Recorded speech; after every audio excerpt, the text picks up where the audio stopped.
Paracha de Tetzavé, le nom de Moshe Rabbeinu n'apparaît pas. Première fois depuis la naissance de Moshe, paracha Shemot, qu'on a une paracha sans Moshe Rabbeinu, ensuite aussi Moshe Rabbeinu jusqu'à la fin du Chumash. Mais paracha de Tetzavé, il n'y est pas. C'est écrit dans les Sfarim parce qu'il avait dit à Kadosh Baruch Hu, Egel Mecheninam, ici efface-moi, je veux pas que mon nom soit écrit dans la Torah. Si tu veux pas leur pardonner sur la faute du Egel, parce qu'on dira qu'ils avaient un chef qui ne savait pas les gérer. Bon, alors Kadosh Baruch Hu a accepté la tfila et malgré tout, il a dit à Moshe, au moins d'une paracha, je t'efface. Bon, ça c'est... D'ailleurs, le Gaon de Vilna, il dit, c'est toujours la paracha de Tetzavé, c'est le Shabbat qui précède le Yatzai de Moshe Rabbeinu, le 7 Adar. Le Shabbat avant le 7 Adar, on efface son nom de la paracha. Mais quand même, c'est très curieux de voir cette paracha. Cette paracha, on a passé de Moshe à Aaron. On n'a plus besoin de Moshe, il a donné toutes les instructions. Maintenant, à partir d'ici, Bigdei Kohuna, et après les Korbanot, toute la paracha, c'est le travail. Ça commence par la Menorah, les Bigdei Kohuna, les Korbanot que Aaron doit faire. Moshe Rabbeinu n'est plus là. On a terminé, si on veut, ce qu'on avait besoin de Moshe Rabbeinu nous a amené la Torah du Har Sinaï. On aura encore besoin toute la suite. Mais dans cette paracha, on veut bien nous montrer qu'on passe de Moshe à Aaron. Ça y est, Moshe il a donné maintenant à Aaron de l'appliquer. Aaron, toute la paracha, c'est Aaron. Et effectivement, la Gemara nous dit quand, au moment du buisson ardent, Moshe Rabbeinu a tellement insisté à Kadosh Baruch Hu, je ne veux pas y aller. Pourquoi je ne veux pas y aller? Parce que mon frère Aaron ne sera pas content. Pendant 40 ans que je n'étais pas là en Égypte, c'est lui qui a géré tout l'Am Israël, c'est lui qui était le Navi en Mitzrayim, c'est lui qui était le chef, qui a géré tous les Polygolas d'or. Et après, tout d'un coup, pour la Géoula, arrive un truc, on ne sait pas d'où il vient, qui vient d'un désert là-bas de Midian, et il va dire, je viens vous délivrer. Moshe Rabbeinu trouve que c'est pas juste, c'est pas sa place. Kadosh Baruch Hu a dit à Moshe, vas-y, Moshe dit à Kadosh Baruch Hu, shlach na be'ati shlach. Tu as quelqu'un sur lequel tu comptes toujours. Ça continue par lui. Pourquoi j'ai besoin de me mêler de ça?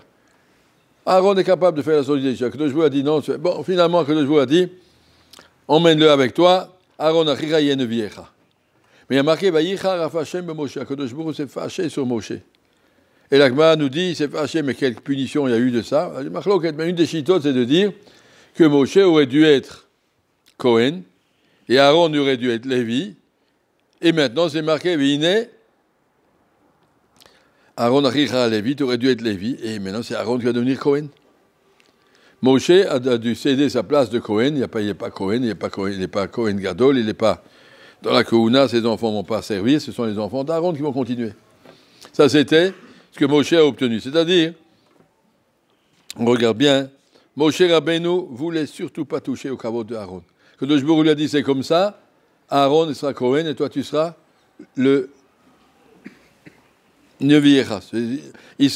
Toi tu reçois la parole d'Akadosh Baruch Hu, tu la transmets, et Aaron doit l'appliquer. Moshe et Aaron, ça symbolise la shleimut de deux frères. Moshe et Aaron, c'est marqué dans Tehilim, il y a rien de la Zakan, Aaron, Moshe et Aaron étaient des frères que chacun ressentait la place de l'autre. Regardez comment il commence à paracha.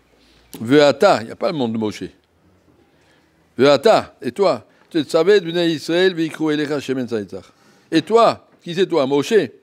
Tu te donneras les ordres pour qu'on apporte de l'huile. Vers qui il faut l'apporter? À Aaron. Non, ve'ikru elecha, qu'on apporte à Moshe. Qu'est-ce que Moshe a à voir dans cette mitzvah? C'est une mitzvah qui est coulo au Beth Amikdash pour Aaron, ça n'a rien avec Moshe. Toute la suite, c'est Aaron. Mais ça commence à paracha, on ne parle pas de Moshe, mais c'est quand même lui qui est dedans. Vata, vikru elecha, c'est toi qui vas donner les autres, qu'on apporte l'huile vers toi. Il n'en a pas besoin, Moshe Rabbeinu, il n'a rien à en faire, cette huile. C'est Aaron qui va l'allumer. Mais pour montrer, la Gemara nous dit,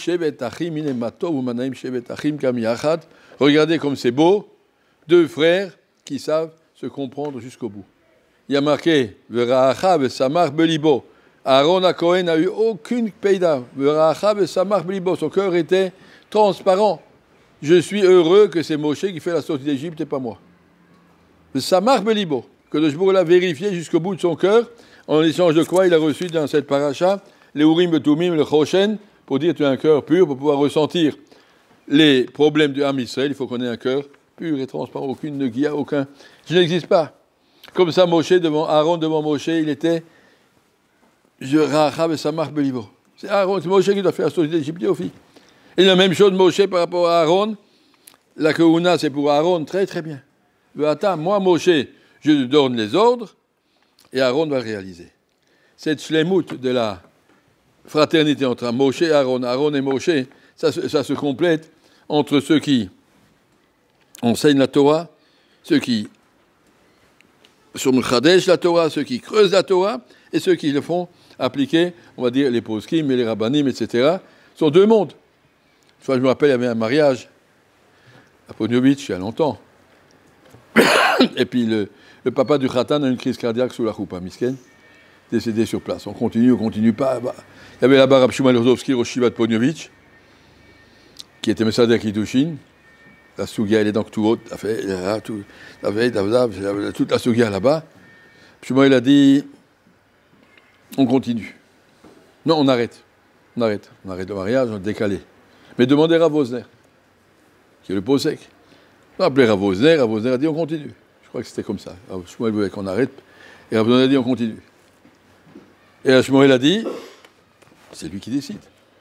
Il y a Moshe, il y a Aaron. Il y a la Torah telle qu'elle est dans sa chorma, il y a l'application à travers toutes les dorotes et tous les poskim. Des fois, le minag du Ham Israël, la halakha, elle a pris un chemin un petit peu qui n'est pas le chemin du limoud pur, on n'est pas posé qu'à partir de la Gemara et de la Shita Mekubetset. Nous, on a un Shulchan Aruch, on a des poskim, on a un Taz, on a un Mogen Avraham, on a tout ça qui nous donne le sens de la halakha. La halakha, ça vient avec un shimouch, ça c'est Aaron. Avec un shimouch, chacun a pris chez son rave comment se fixe la halakha, c'est pas du tout le même limoud. Celui qui étudie Ribit dans les Gmarot, après il étudie Ribit dans Shulchan Aruch, c'est deux mondes. Celui qui étudie toutes les Sugyot, c'est deux mondes. Parce que ça, c'est le monde des principes, de la théorie, et c'est le monde de l'application. L'Avdil, quelqu'un qui fait des études de médecine théorique, et il est bon pour la recherche, il y en a d'autres qui sont sur le terrain. Ce n'est pas du tout les mêmes trucs.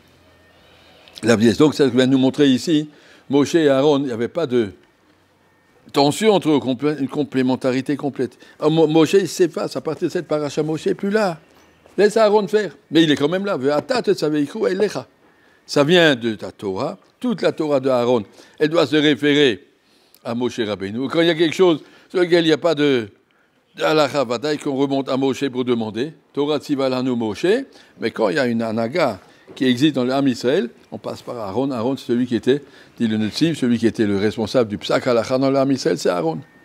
Il y avait Moshe, c'était le limoud, Aaron, c'était le psak. Peut-être un jour vous comprendrez, c'est quelque chose comme ça, ce sont deux guichottes, deux approches différentes, et les deux sont vrais, les deux sont nécessaires, et quand on dit Shakul Shmuel, Sheneged Moshe Aaron, Moshe Aaron Bechorano, Shmuel Bekoresh, Shmuel, de son temps, il devait avoir les deux places, parce qu'il a pris les deux places, mais en tout cas, normalement, il y a eu comme ça des Gdolim qui avaient les deux places, et le Chassam Sofer, ou des gens comme ça qui étaient des grands, le Sives, étaient des grands dans les Sugyot, et en même temps des grands dans la halakha. Ça existe.